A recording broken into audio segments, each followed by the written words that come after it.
राम राम, जय खानदेश, जय महाराष्ट्र. सुख दुःख जीवनना एक भाग शे.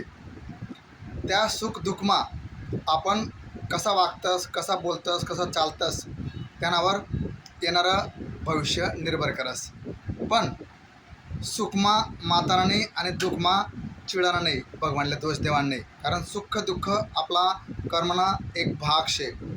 आज सुख आहे तर काल दिन दुःख बी येणार आहे, आणि आज दुःख आहे तर काल दिन सुख बी येणार आहे. पण त्यांना आपण कसा राहतस, कसा उठतस, कसा बघतस, लोकेश बरोबर आपण कसा व्यवहार करतस आई बोलतं महत्त्वपूर्ण भावसोनी का बो.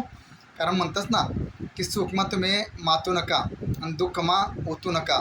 कारण या दोन्ही गोष्टी आपला कर्मावर डिपेंड करतेस, आपला कर्तव्यावर डिपेंड करते, आपला कामवर, बोलावर, उठावर, बसावर, व्यवहारावर, या प्रत्येक गोष्टीवर या लहान लहान गोष्टी डिपेंड करतेस भावसोनी. त्यामुळे सुखमा सावध राहणं आणि दुःखमा हिंमतीनं काम लावणं. कारण या दोन्ही गोष्टीच तुम्ही हिंमतच तुमने किंमत काम करावे. त्यामुळे म्हणतात ना की हिंमतला आणि किंमत वस. त्यामुळे सुखमा धैर्य ठेवा, शांती ठेवा, बठ्या गोष्टी सोयीसमजीने करा. आणि दुःखमा कंटाळू नका, शिवीगाळ करू नका, चिडचिड करू नका. कारण सुखदुःख हा एक जीवनना भाग आहे. त्यामुळे या दोन्ही परिस्थितीमा आपण स्वतःला कसं सांभाळतस ते बोलता महत्त्वपूर्ण असे.